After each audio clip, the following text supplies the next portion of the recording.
The landscape of global charity is often viewed through a lens of absolute nobility, an unassailable realm where the act of goodwill silences any whisper of cynicism. For years, the world watched in admiration as a specific visionary initiative appeared to redefine how society supports its wounded, injured, and sick servicemen and women. It was presented as a grand triumph of empathy, a glittering stage where personal trauma was transformed into international inspiration under the guidance of high-profile leadership. The cameras captured triumphant smiles, gold medals gleaming under heavy stadium lights, and emotional embraces that seemed to bridge the gap between civilian comfort and the harsh realities of military sacrifice. Broadcasts beamed these curated images into millions of homes, fostering a deep public conviction that here was a movement completely detached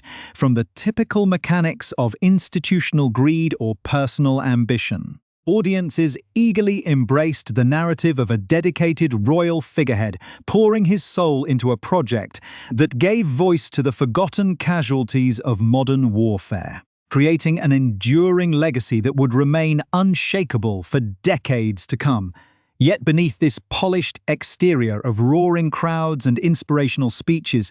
a far more complex and troubling narrative has been quietly developing. The shimmering facade that once effectively shielded this massive international undertaking from scrutiny is beginning to show deep structural fractures that threaten its very existence. What was once celebrated as an innovative, world-changing endeavor is facing growing murmurs of discontent from the very people it was designed to honor, alongside escalating anxiety over its long-term financial viability. Observers who once offered unconditional praise are now stepping back to look closer at the operational machinery, asking questions that would have been deemed unthinkable during the initial years of unquestioned success. Rumors of massive budget deficits, organizational mismanagement, and a fundamental disconnect between the event's public messaging and its actual impact on the ground are starting to circulate within media circles and philanthropic communities alike.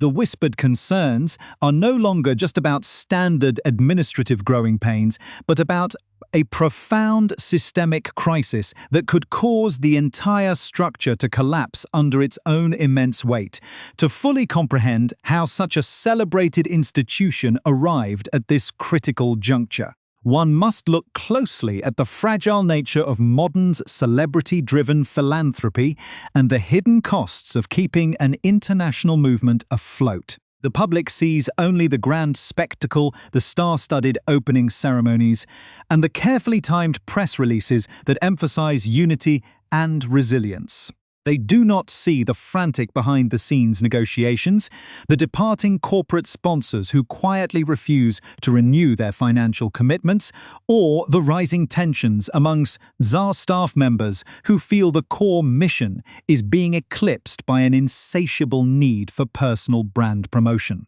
As these internal pressures mount, the contrast between the idealistic vision sold to the public and the grim operational realities becomes impossible to ignore. The high-profile figures who tied their personal reputations so closely to the success of this movement now find themselves facing a storm of skepticism that cannot be easily dispelled by another round of emotional speeches or coordinated media appearances. This evolving situation serves as a stark reminder of how quickly public trust can erode when the foundational purpose of a charitable endeavor begins to clash with the reality of its execution. If you find these deep dives into the hidden mechanics of global events and high-profile institutions intriguing, please consider subscribing to our channel to ensure you never miss our upcoming investigative reports and in-depth analytical coverage. The story unfolding behind the scenes of this prominent international sporting event is about much more than just a sports tournament. It is a complex tale of ambition, institutional survival, and the delicate balance between genuine altruism and the relentless demands of public relations. As we prepare to delve deeper into the specific financial figures and logistical crises that are pushing this once-beloved movement toward a breaking point, the true scope of the challenge becomes undeniable. The upcoming chapters of this investigation will examine the hard data, the behind-the-scenes accounts, and the specific events that have turned a symbol of hope into a subject of intense controversy, revealing a side of this story that has long remained hidden from public view. The illusion of seamless global success began to unravel completely when the stark financial realities of the upcoming events were brought to light, exposing an operational crisis that can no longer be hidden by clever public relations. At the very center of this brewing storm is the staggering revelation that the Invictus Games are facing a massive £45 million budget deficit, a financial black hole that threatens to derail the entire institution as it struggles toward its next major milestone in Birmingham. For a movement that prides itself on grand scale and international prestige, this fiscal emergency represents an existential threat that goes far deeper than mere administrative mismanagement. The British government and local authorities took a massive gamble by injecting £29 million of taxpayer money into the Birmingham event, under the strict operational assumption that this initial public funding would be matched or exceeded by private capital, corporate sponsorships, and individual donations. Instead, the fundraising apparatus has hit a devastating wall, pulling in a meagre £4 million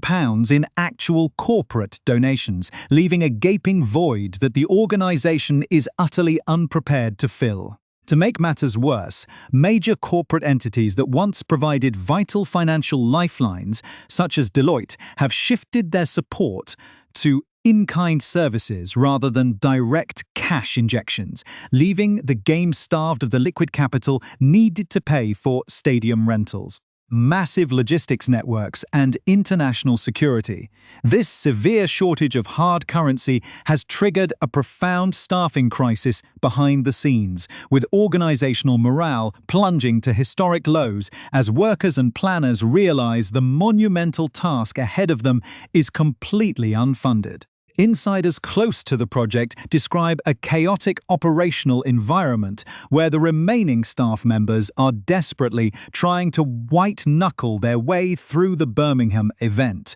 praying they can somehow survive the immediate future while knowing that after this cycle concludes, all bets are off regarding the survival of the games. This frantic struggle for basic survival is happening at a time when the general public and the veteran community are beginning to notice a deeply troubling imbalance in how the organization allocates its resources. While international news broadcasts continue to frame the Invictus Games as the ultimate, indispensable sanctuary for wounded warriors, the financial ledgers tell a vastly different and highly controversial story. According to the organization's own public declarations, only a minuscule fraction of the overall budget, estimated by critics to be around £200,000, actually trickles down to directly support the wounded veterans themselves, while the remaining millions are swallowed whole by bloated administrative salaries, astronomical legal fees, and the staggering costs of staging massive entertainment concerts and media spectacles. This massive disparity in spending has sparked widespread fury among military veterans and the broader public, who are shocked to learn that the Invictus website itself explicitly states the games do not cover the travel, accommodation, or participation expenses of competitors unless they are currently in active military service. This policy creates an incredibly painful irony, as the vast majority of service members who have suffered catastrophic injuries like losing a limb or enduring profound combat trauma are, by definition, no longer fit for active duty and have been medically discharged from the military. These veterans who sacrifice their health and well-being for their countries are forced to rely on crowdfunding, personal savings, or independent local charities to even show up at the starting line, while the international elite associated with the event travel in absolute luxury. This glaring lack of direct financial support stands in sharp, damning contrast to existing domestic initiatives like the United States Department of Defense's Warrior Games or Australia's specialized veteran programs, which operate quietly for pennies on the dollar compared to the Invictus spectacle and completely cover the costs for every single participant. This reality has completely dismantled the popular media myth that the Invictus Games were a completely original, revolutionary concept engineered solely by the genius of Prince Harry. The historical truth is far less miraculous,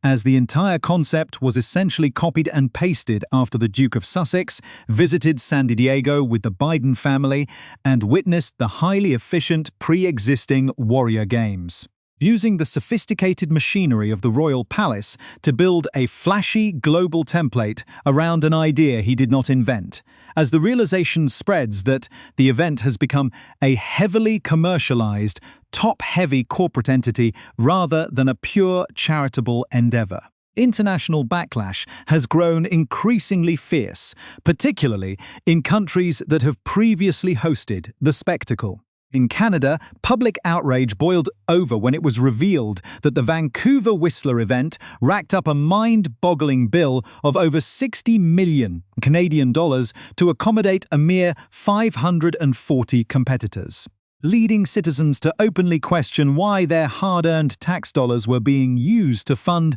what many viewed as a glorified royal ego trip. A similar wave of resentment washed over Australia following a highly publicized visit by Harry and Meghan Markle, which local critics and media commentators aggressively labeled as a bizarre, quasi-royal promotional tour and a thinly veiled public relations grift. The negative reaction was so severe that Australian officials essentially declared they were finished funding the international event, choosing instead to reallocate their national resources toward their own domestic veteran programs that focus entirely on the warriors rather than international celebrity culture. This domestic shift highlights a broader, devastating trend for the Invictus movement, as sovereign nations realize they can take care of their wounded heroes far better and far more cheaply without inviting a chaotic, multi-million-dollar media circus into their backyards. The tension surrounding the upcoming Birmingham Games is further magnified by a massive, looming security nightmare that threatens to drain even more public resources from British taxpayers. Prince Harry's standing in the United Kingdom has deteriorated significantly over recent years, but the situation in Birmingham is uniquely volatile due to the city's large and diverse population, which includes a substantial Muslim community of over 30%. The Duke's decision to explicitly brag in his controversial memoir, Spare, about the exact number of Taliban fighters he killed during his military deployment in Afghanistan has created an unprecedented security risk, transforming him into a high-profile target and turning any public event he attends into a potential flashpoint. Because British law dictates that when high-risk individuals provide the government with 29 days' notice of an upcoming visit, the state must assess the threat level and provide adequate protection. The British public is being forced to foot an ungodly security bill just so the Sussexes can make their highly choreographed appearances. The sheer irony of British taxpayers paying millions of pounds to secure a venue for an individual who heavily criticised their country, while the wounded veterans at the centre of the event are left to struggle for basic funding, has pushed public patience to its absolute limit, setting the stage for an intense confrontation over the true purpose of the movement. The deep-seated structural and financial crises plaguing the Invictus Games have ultimately forced a painful re-evaluation of the entire movement, pushing it away from its noble origin story and into the critical lens of modern media and public scrutiny. For a long time, the public narrative surrounding the Games was one of pure triumph,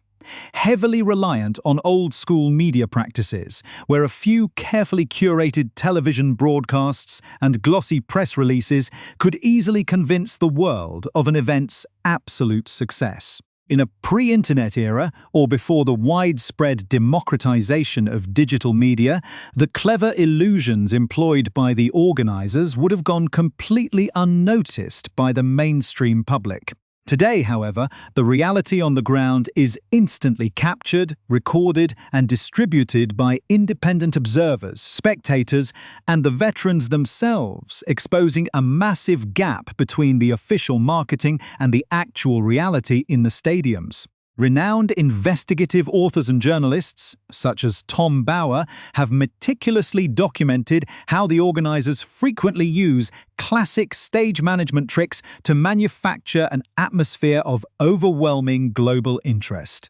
Cameras are carefully angled to capture small, dense groups of people crowded around Prince Harry and Meghan Markle, creating the brief illusion of a packed house, only for the crowds to quickly disperse in every direction the moment the couple steps away with their personal photographers, leaving behind vast rows of empty stadium seats that the public was never supposed to see. This growing reliance on visual deception has deeply alienated the global veteran community, leading to a quiet but profound rebellion among the very wounded warriors the Games were established to protect and celebrate. A significant and growing number of military veterans are openly expressing their exhaustion and frustration with what they now explicitly refer to as the Harry and Meghan show, feeling that their personal sacrifices and athletic achievements have been reduced to mere background set dressing for a continuous corporate branding exercise. These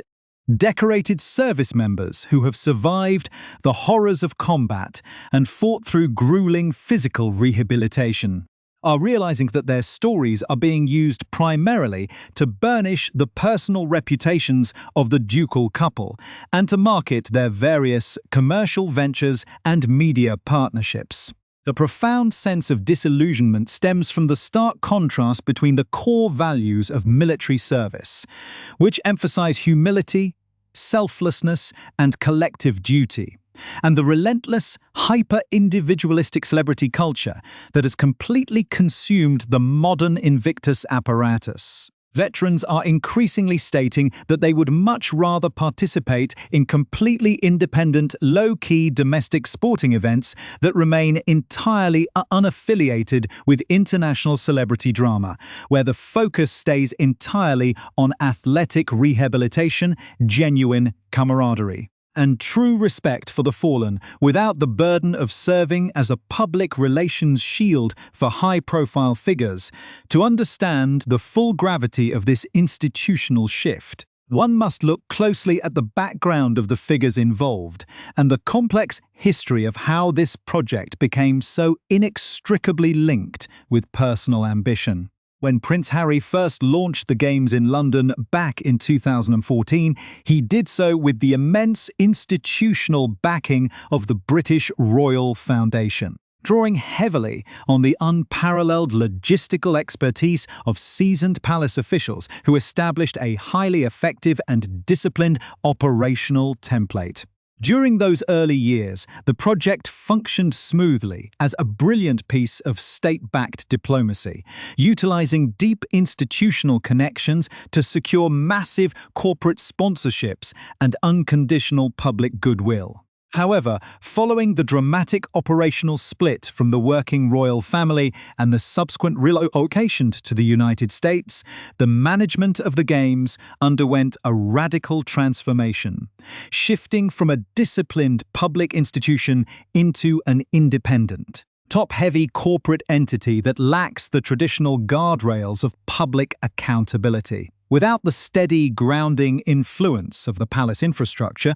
the organization rapidly succumbed to institutional bloat, allowing administrative expenditures, legal fees, and high-profile security costs to skyrocket, while the direct financial support reaching the actual competitors dwindled to an absolute minimum. This profound organizational transformation mirrors the controversial trajectory of other high-profile philanthropic endeavors connected to the couple, such as their involvement with the African Parks charity, where initial promises of global preservation and humanitarian aid became deeply entangled with complex management scandals, local community disputes, and severe criticism over a perceived lack of hands-on, ground-level accountability. In both instances, critics point to a repetitive systemic pattern where an incredibly worthy global cause is effectively adopted as a personal brand vehicle,